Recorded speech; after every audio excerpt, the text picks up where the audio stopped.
আছো পারলাম নি, আছো তো ভালো। আচ্ছা যাওই হোক, একটা বিটু করলাম, কাউতুলি হটলো যে করলাম এটা, কিন্তু আসলে কথা বলতে বলতে এক কথা ভুলে গেছি। কালকে যে তোমার অনেক আহস করছিলা আমাকে হাওয়াইবা, সেইটা আমি হাইতে পারি নাই। আমার স্ত্রীর পারলের আবারটা আমি হাইতে পারি না, এটাও তো আমার মনে কষ্ট। শুধু তো আমার মনে কষ্ট লাগলো মানে আমারও তো মনে কষ্ট, হাইতে পারি না। তুমি অন্তর্ভুক্ষে ফোন আমার সোয়ালে বুঝলো, তারপর বাদল বুঝলো, কথা বুঝছো না? কারণ তাও তো কোনো কানো যাইতো না ভাই, আমিও তো কোনো কানো যাইতাম না ভাই। নাওয়ান্ডা তৈয়ার করার আগে সে কথা বলবা না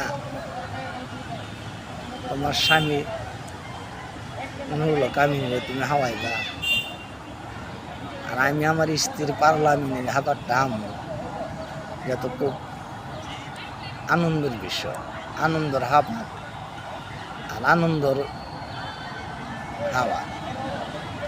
তো এই জিনিসটা যদি তুমি আগে না বলো, অনেক সময় বাদ হলো ইয়ানো জায়গা, আমিও যাইয়া কাজ থাকে। তো এই জন্য তুমি যদি না বলো আগে, তো খাবারটা নাই কেমন। তো কালকের যে খাবারটা আমার লিজিকটা তুমি আমার স্ত্রী পারলে কাটটা দিল নাকি, তা বলতে পারো আমি কাটলাম কেমনি, আমি তাহা হইতে চাইছিলাম। কাটার কথা এই জন্য বলছি, তুমি চাইছো ঠিক আছে, এদিকে কিছু আগে আমি নিজে বলছি তোমাকে, আমার পারল যে সময় বলবার সময় আমি আসবো, কথা ঠিক আছে, এটা আমি অস্বীকার করি না, তোমাকে হিয়ান আমি দোষী না। এদিকে কিছু রাজনীতিভাবে কিছু চাপ আছে না, আন্দোলনভাবে কিছু চাপ আছে না, ওইদিকে আগের থেকে কিছু বিতর্ক হয়েছে না, এই জন্য বুন্দা উৎসকবর সবসময় লইয়া সেটা যেটি করো কইল। আর তোমারও কোনো কিছু যে বলা যেটা প্রয়োজন, টাকার, খাবারের, কাপড়ের, তোমার প্রয়োজন, আমার ছেলে দিন ইসলাম আমিনের প্রয়োজন, কারণ পারুল আমিনের